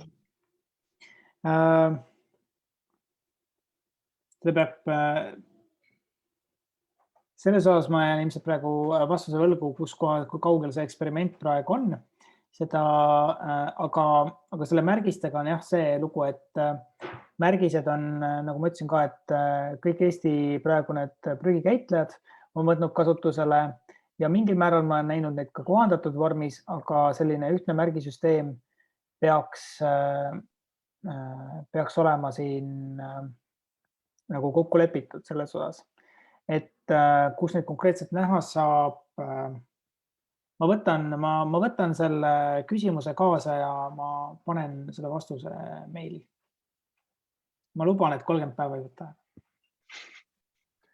Maido küsib, et kas te jälgite ka seda, et kui paljud jäävad sorteerima või on see efekt ajutine ja siis täpsustus, et ja kui jälgite, siis kas ja kuidas näiteks uudised sellest, kuidas sorteerimisega meil tegelikult lood on, mõjutab neid numbrid? See on juba päris spetsiifiline küsimus. Võib-olla see küsimus, mis siin nagu see küsimus on, nagu, kui ma tohiks natuke laiemaks tõmmata, et kas nende sekkumistele, mida me välja töötame, kas sellel on nagu pikaajaline mõju või lühiajaline mõju, siis ma tooksin ühe näite just selle liiklusprojektis, kus kohas prügiprojektis me täna tegelikult ei tea seda, kui pikaajaline see mõju on. Aga näiteks liiklusprojektis oli meil üks osa oli rahunemispeatus, teine oli usaldustsoon, mis Helelini eestvedamisel ka välja töötati ja selle eesmärk oli luua siis selline ala, see valiti Viimsis piirkond, kus kohas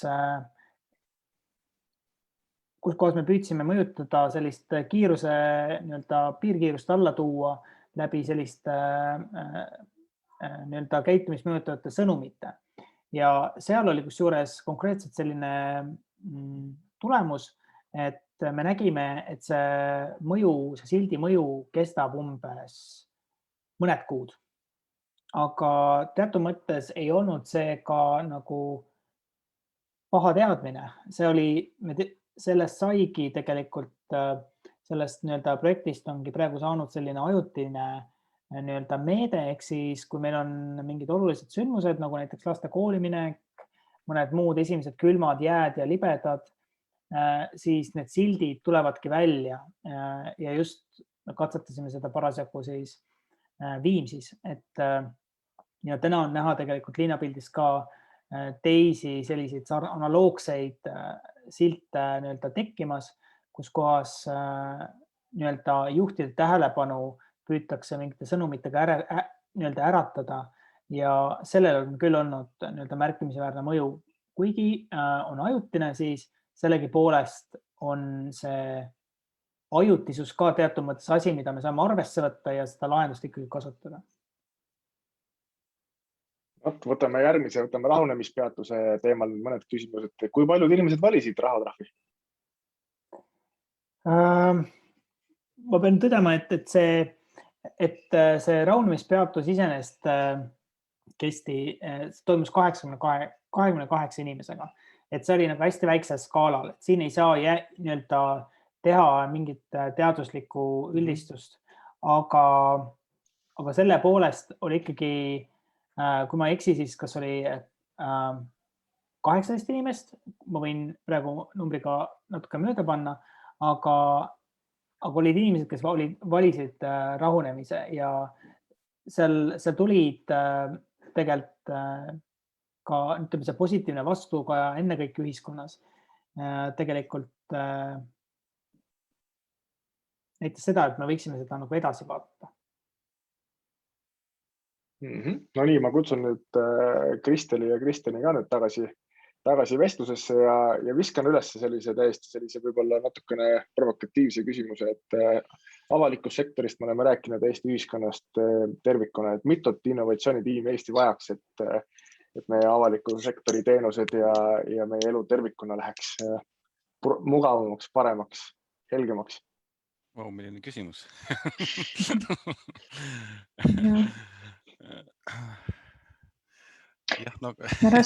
Raske vist öelda, et see sõltub, kui minna hästi metoodiliseks, siis peaks panema eesmärgid ja kaardistama ära kõik need probleemkohad ja võimalused on ja. Aga ma ei tea, Kristjan, kuidas sina läheneksid sektorite, valdkondade kaupa? igasse vähemalt üks innatiim? No jah, et see on nagu selline, kas sa lähened läbi probleemide ja sealt lõpuks liigud nii-öelda valdkondadesse, teenustesse ja siis osakondadesse või sa hakkad osakondadest pihta ja sealt liigud probleemideni.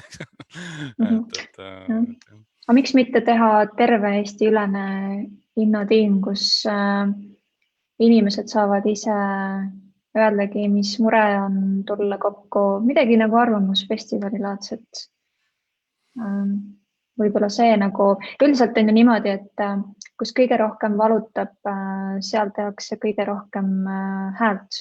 Mitte alati, aga enamasti kipub nii olema. Ja äkki niimoodi saaksime need probleemid ja vajadused kõige paremini kätte. Jah, nagu innovatsiooni valvetiim, kes siis... Täpselt. Kiirabi. Jah, et kes hakkab sealt asju lahendama, kus kõige rohkem pigistab, eks.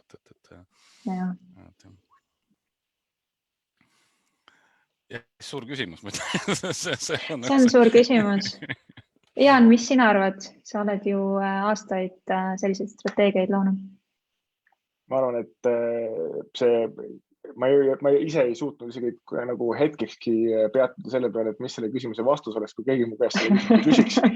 Küll aga ma saan aru, et ega see tööpõld on tõesti lai ja kitsaskohti, mida tahaks ju parandada, on absoluutselt alati ükskõik, mis iganes artikleid avalikku tähelepanu saavad erinevad sotsiaalteenused, taaskord jälle kuskil tõstetakse nii-öelda tähelepanu keskpunkti, et siis tahaks ju tõttata nagu appi ja eks see tänane situatsioon ka ümberringi, mis meil nagu valitseb, et eks me kõik mõtle selle peale, et kuidas see nüüd võimalikult valutult üle elada ja jõuda siis kuskile samasugusesse situatsiooni tagasi, kus me kunagi olime või siis aasta olime, et umbes aasta tagasi see kõik ju peale algas. Et ma arvan, et seda tööd on teha palju ja ma arvan, et Daniel ja tema tiim on teinud ära väga suure töö seoses sellega. Üks küsimus tegelikult tuli Kristelile ka siin veel, ma vaatan, Maido küsimus, et Maido käis siis ühel konverentsil Pärnus ja sattus kuulama Tarko Tuisu ettekannet, kus räägiti Memoris matusebüroost ja kus nad ka pöörasid selle teenuse täiesti pea peale. Ja see siis, kus ta nüüd oma küsimusega jõuab, on, et kui keeruline või lihtne on antud projekti pealt, mis siis tegite, kogunenud tarkust rakendada veel näiteks 100 matuseteenuse nagu pakkuja peal? Kõigepealt Memorise algatus ja nende teenus on fantastilise töö teinud, et seal taga on näha, et inimesed tõesti mõtlevad, kuidas paremaks asja muuta, et selles suhtes suur aplaus neile. Ja nüüd päris küsimuse juurde, küsimuse juurde. Kiire vastus, jah, saab küll 100 000 ettevõttele laiendada, aga siin tuleks aga, eks, nagu meie valdkonnas ikka. Et laias laastus selline valdkondlik teadmus on meil nüüd olemas, kuidas üldse, millised on kas või matuse valdkonna tüüpilised probleemid ja tööprotsessid ja millest see protsess koosneb ja kes seal osalised on ja mis nende mured on. Aga nagu me kõik disainerid teame, et ikkagi on erisusi ka, kas või riigiti, regiooniti, kultuuriti, visiooniti tulevad sisse sellised väiksed nüansid ja ütleme niimoodi, et sellist ühtset valemit, mis võtan nii-öelda karbist välja ja rakendan kõigile ei ole, aga laias laastus küll. Mulle väga meeldib see disaini röögatas, et olen nõus. Ja ma arvan, et Eestis me tegelikult juba sammume väga õiges suunas, et ongi Tallinna ja Tartu krematoorium, Memoris ja teisedki tulevad järgi ja ilmselt mujal maailmas varsti ka. See ilmselt on nagu üldse selline nagu teenuse ja tellimise harjumuseks, et see on isegi mitte nagu, et kuidas et ollakse harjunud versus see, et mismoodi seda veel teha võiks ja et mida inimene eelistab, eks, et ma arvan, see ongi selliste väikse nagu barjääride muutmine. Täpselt, jah, olen nõus. Maido on vist ka nõus. Maido ütles täpselt ja tundub, et Maido on meiega päri. Natuke sellist tuleviku poole me hakkasime nagu vaatama ja kell on sealmaal, et me korraks saame põgusalt veel põigata tänaste ettekandjate poole. Kristjan, Tux on teinud nüüd väikse sellise suure elukorraldusliku muutuse, et te olete kolinud. Mis te tees ootamas on? No jah, see, et eks on alati niimoodi, et nagu disainerina ja samas nagu ettevõtjana, et milline müts parasjagu peal on, kuhu sa tahad areneda, eks, et meie suund on alati olnud see, et siuke nagu orgaaniline kasv vastavalt olukorrale ja me ei ole kunagi võtnud eesmärgiks, et me tahame nii-öelda suureks saada numbritelt, vaid pigem on nagu see, et teha neid asju, mis meile tegelikult huvi pakuvad ja kuhu me tahame edasi areneda, mida me oskame teha, mida me tahame teha. Et hea on tõdeda, et sellised asjad nagu selline suund ja strateegia on nagu selles mõttes toonud edu ja vaikselt niimoodi samm-sammult nii-öelda ruumilt ja numbritelt kasvama, aga see ei ole eesmärk, et ongi tegelikult, mis nagu teeb selle disainertöö huvitavaks, ongi see, et kui sa tegeled nende asjadega, nende projektidega, siis ütleme konkreetselt, mis tegelikult huvi pakuvad ja kas sa näed nagu, et sa ei muutu tehaseks, vaid tegelikult sa teed seda, mis on huvitav, eks, et see on nagu selles mõttes väga, väga hea positsioon, kus olla, eks. Et see on nagu pigem see suund, et teha neid huvitavaid asju ja mis nagu kõik sellega kaasa tuleb, see on nii-öelda heas või halvas mõttes paratamatus. Ja rääkides nagu muutustest, ega siis Nope on ka tegelikult ju kokku löönud need, kuidas öeldakse, need nagu kontorikaaslastega, kellega te olete pikka aega juba ruumi jaganud ja loonud lausa uue alliansi. Räägi natuke sellest, Kristel.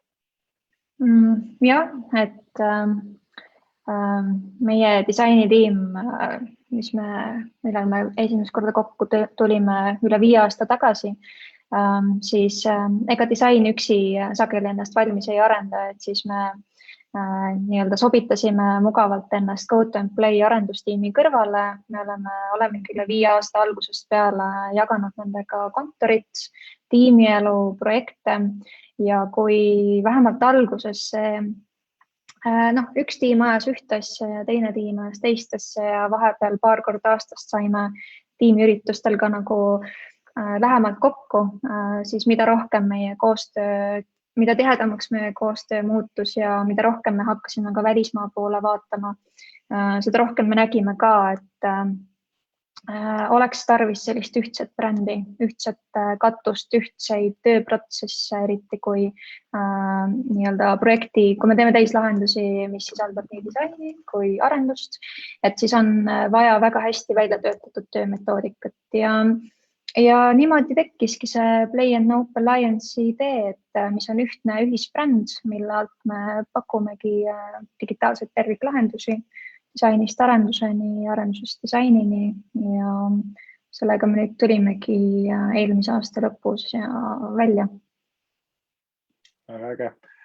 Tundub, et Taaniel, et üks küsimus tuleb sulle ka veel siin jätkuna, et innoimpulsi jagamise sõlmprobleem on see, et avalikus sektoris on raske leida probleemi omanikku, kes oleks reaalselt huvitatud lahendustest tavalõppkasutaja tasandil.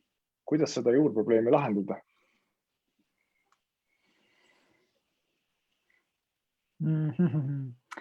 Probleemi omaniku küsimus on kindlasti nagu selge, aga ma tahaks ka öelda see, et see koostöö ongi see, miks ma selle nagu väga olulise punkti nagu välja tõin, mida ka tegelikult need projektitiimi liikmed räägivad sellest, et selle koostöö ajal, kui sa ikkagi 6-9 kuud käid koos ja arutad neid asju, siis ka need probleemid leiavad oma omaniku nendes diskussioonides ja üks meie kindlasti nii-öelda ülesandeid on nii-öelda see exit strateegia, kuidas me nendest projektidest väljume, et meil on ikkagi, me lepime kokku ikkagi, kuidas me tegelikult, kes võtab projekti, millise osa üle, et ma võin tuua näiteks, et eelmine aasta mul oli siin üks projekt, meil tiimis oli, mis tegeles eesti keele õppekorraldusega ja seda täna reguleerivad või nii-öelda tegelevad 5 ministeeriumi, et kes siis on see omanik, eks ole, aga tiimitöös sai selgeks, et kes võtab ühe jupi, kes võtab ühe etapi ja nii edasi. Aga huvi, et kedagi nagu ei huvitaks kasutaja vaade, seda ma küll ei saa nagu nõustuda sellega, et pigem on küsimus, kuidas sa selle kasutajavaateni jõuad. Sageli jääb see statistika taha, sageli jääb see selle nii-öelda üldistatud numbrite taha ja just seesama empaatia nii-öelda loomine ongi selle nii-öelda eesmärgiga. Meil tekib see empaatiline arusaam sellest kasutajaprobleemist ja sealt me jõuame ka selle nii-öelda kasutajani. Üks küsimus veel, et liikluskasutuse vaates otsitakse ikka jälle nende lahendust distsiplineerimiseks, karistamiseks, nagu trahviseks. Kas siin ei oleks mitte mõttekoht hoopis mõttele, kus korralik liikleja teenib hoopis hüvesid? Jah, miks mitte? Ja siis punktisüsteemi ka näiteks. See, ma saan aru, niikuinii tulemas, aga taaskord, et avaliku sektori põld on lai ja eks need muudatused võtavadki tasapisi aega, aga valmisolek ja pinnas on enam kui soodne ja kindlasti me ei ole nagu ainus tiim, kes selles mõttes, et ainus nii-öelda uuenduslikku lähenemist toetav tiim ja ega me üksinda ei teekski midagi ära, kui ei oleks seda pinnast olemas tegelikult.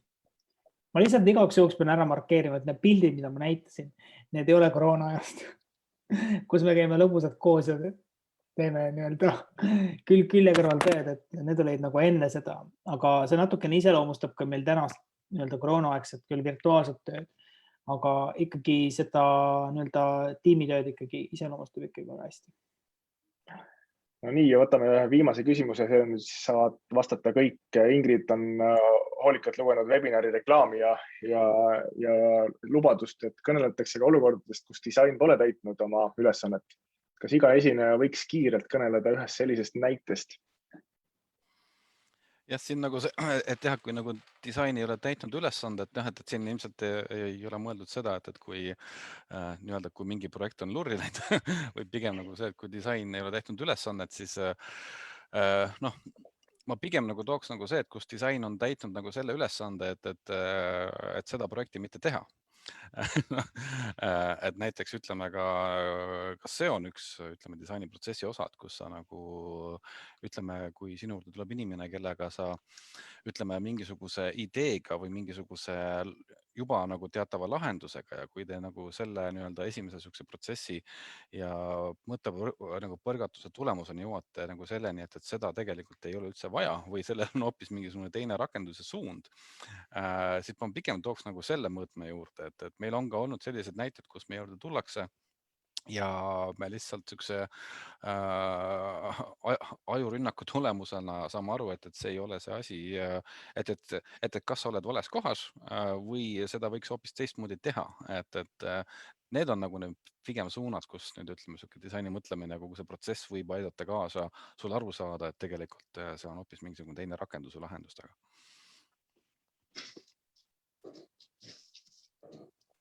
Ma võtaksin siin siis üle Kristjanilt, et see nüüd küll ei iseloomusta krematooriumi projekti, aga nende aastate jooksul oleme küll vähemalt 1-2 korral näinud ka töö jooksul, et kui me oleme mingit liidest või veebilehte kavandamas, me oleme seal prototüüpimise faasis ja iga disainer ju ikka mõtleb, et ta teab, mis on hea ja veel paremad disainerid lähevad ja valideerivad seda enne, kui see arendusse jõuab.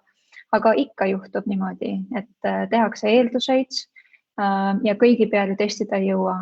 Et jällegi ükskõik kui esinduslik valim on, me ei saa kõiki inimesi alati ära katta. See ei ole puht füüsiliselt sageli võimalik. Ja ikka on juhtunud neid hetki, kus me oleme teinud mingisuguse lahenduse valmis oma parima eelduse ja ka testide näol. Ja siis, kui see jõuab päris kasutusse, siis selgub, et tegelikult see nii-öelda reaalne kasutajate grupp on ikkagi palju mitmekesisem, kui me ootasimegi. Ja kasutajatel inimestel siis on sageli kalduvus leida neid vahvaid nii-öelda äärejuhtumeid, millele alguses disainiprotsessis üldse ei tulegi selle peale, et keegi võiks üldse nii mõelda või tahta teha. Ja ütleme nii, et täitsa on juhtunud et kus projekti lansseerides selgub, et see viis hoopis ei tööta või töötab nii, nagu me ette ei näinud seda ja siis ongi nagu mitu võimalikku varianti, et kas see on selline kas tekib mingi käitumine, mida me ei näinud ette, aga mis siiski toetab kasutajat, siis las tal olla, andku minna. Või siis tekib mingi ebasoodne võimalus või käitumisviis seal süsteemis ja siis tuleb see lihtsalt ära parandada vastavalt siis sellele tagasisidele. Ja ma julgelt ütlen, et eks selliseid näiteid tuleb igal disaineril vähemalt mõned oma karjääri jooksul ette. Ja sellest disainerid ei lase sellest ennast üldiselt heidutada, et see ongi töö osa. Lihtsalt siit tulebki nüüd see itereerimine ja see prototüüpimine ja see valmisolek muutusteks ja valmisolek tunnistada endale, et see lahendus, mis me nüüd disainisime, ta oli tore, aga saab veel paremini. Et kui see valmisolek on disaineril olemas, siis on juba kõik hästi. Ja ma arvan, et Jaan, Daniel, Kristjan, te vist ka nõustate minuga, et see on meie töö osa. See ongi see, et tegelikult nii-öelda, et nagu, mis on nagu hea, et kui see kogemus tuleb mängu, et kui sa näiteks, tegelikult me kõik räägime, et meil on disainiprotsess ja me kõik valideerime, siis ikkagi reaalsus on see, et mingites kohtades sa nii-öelda kas lõikad nurki, on see siis ükskõik, mis selle nii-öelda taust on, kas on seal eelarved, on seal aeg, on seal mingi surve, eks ju, ükskõik mis suunast, aga nüüd tulebki see kogemus mängu, et kui palju sa oled suuteline disainerina ette nägema mingeid erinevaid situatsioone, nii-öelda, et need nurki ümaramaks teha, et selles mõttes jah, et kui me räägime nii-öelda headest näidetest projektidest ja disainiprotsessist, siis eriti just erasektoris ka, et see on ka väga selline koht, kus sa pead nagu mingi hetk võitlema selle eest, et kas üldse mingi testimine oleks eelarves sees või kas sul on selleks aega ja et see kõik nii-öelda see reaalsus tuleb mängu siin, eks, Ja see mindset või see mõtteviis on ka tellija poolt, kliendi poolt siis vaadatuna hästi oluline stardipunkt, et ollagi valmis selleks, et tehakse esimene iteratsioon ära parima teadmuse ja võimaluste piires ja siis võib tulla sealt tagasisidet, mida kohe ette ei näinudki ja siis olla valmis reageerima, olla valmis veel rohkem kasutajakeskne olema ja muutuma ja ise muutma seda lahendust. Et see kõik on töö osa. Võib-olla, mida ma tooksin ühe perspektiivi siia nagu omalt poolt võib-olla täienduseks lihtsalt on see, et see natukene sõltub ka, mis ootused sa paned disainile. Et küsimus ei ole nagu alati selles läbikukkumises, et meile nagu väga meeldib seda läbikukkumist afišeerida ja esile tõsta, aga küsimus on ka see, et kuidas sa sinna disaini üldse lähed, et disainiprotsess eeldab ikkagi suhteliselt avatud olemist, et eriti mis puudutab seda probleemi mõistmist, et kui tulla eesmärgiga, et nüüd teeme vahvat disaini ja tegelikult ma tean, mis see probleem on, ma tean, mis see lahendus on ja siis tuleb välja, et keegi seda ei taha, keegi seda nii-öelda ei soovi kasutada või ei oska kasutada või kuidas iganes, siis võib-olla need eeldused, kuidas sa tulid projekti, ei ole ka need, mis need pidid olema, ehk siis nüüd ootuste juhtimine on päris tugev osa ka meie tööst,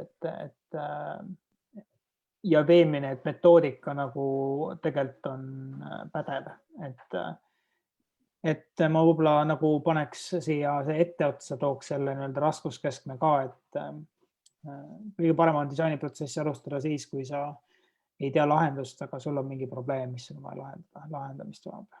Jah, sa tegelikult lahendab probleemi, eks, et ja nagu see, et tegelikult siin on väga palju ka nagu, ma nimetan üldiselt disainerile, et ükskõik kes seda nagu disainiprotsessi alustab, aga et see nii-öelda seesama et see roll seletada kogu protsessi, mis nagu saama hakkab, see tegelikult lasub disainerile, et me ei saa eeldada, et kõik, ja see ei olegi nagu normaalne, et kõik teaksid seda protsessi, või tegelikult see on meie enda teha, eks, ja see on üks nagu selle sinu disaineri rolli osa, eks. nii-öelda seletada, tekitada see usaldus. Ma sageli räägime see, et me saame usalduse, eks ju, meie näiteks ja nagu selle, ütleme ka siis kliendi ja nagu kasutaja vahel, aga tegelikult see on tegelikult põhiroll on disainer, see usaldust tekitada, eks mingisuguste nii-öelda oma huviga, oma süvenemisega ja kui see on seal, siis ütleme et see usaldus tekib, eks, ja noh, tegelikult see on kogu selle asja alguseks üldse.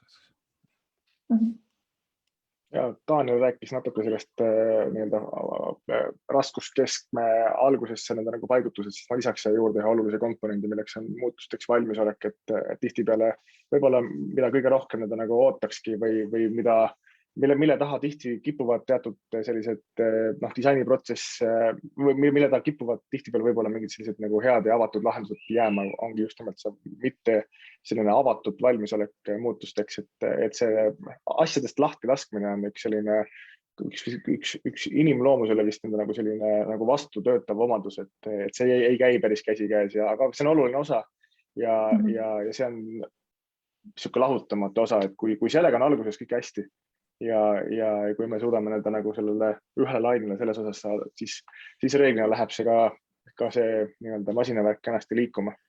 Aga lõpuks ongi, et kuidas sa nagu suudad lahti lasta, kui sa ei usalda oma disainerit. et siis sellest on, et ma ka ei usaldaks, et pigem ongi siin see, et see esimene etapp on vaja nagu läbi teha, eks ju, et sul see usaldus tekiks ja sa näitad üles huvi ja et sa tegelikult reaalselt nagu oled asja kallal, eks ju, et jah.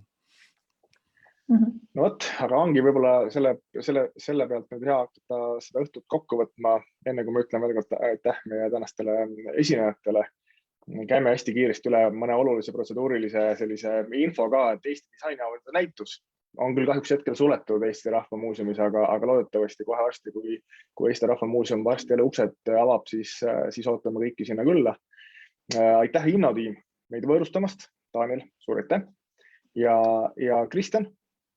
Suur aitäh ettekande eest kahe erineva väga mitmekülgse projekti avamise eest. Aitäh, Kristel-Maria. Kuigi ma enne rääkisin, et Kristel-Maria öeldakse siis, kui öeldakse midagi nagu pahasti, et tegelikult see nii ei ole. Et aitäh, Kristel, väga ägeda ja väga põhjaliku ülevaate eest, kuidas ühte sellist, ütleme siis äärmiselt keerulist ja intrigeerivat teemat lahti mõtestada ja ümber disainida. Ja otse loomulikult, Daniel, ma arvan, et see, mis ta avaliku sektori innovatsioonitiimiga olete ära teinud, on märkimisväärne ja loodan, et see töö tegelikult jätkub nagu vingelt. Ja suur aitäh kõikidele teile, kes te küsimusi küsisite ja meiega selle tund ja kolmveerand kenasti veetsite. Suur aitäh! Aitäh minu poolt ka! Aitäh kõigile! Head õhtut!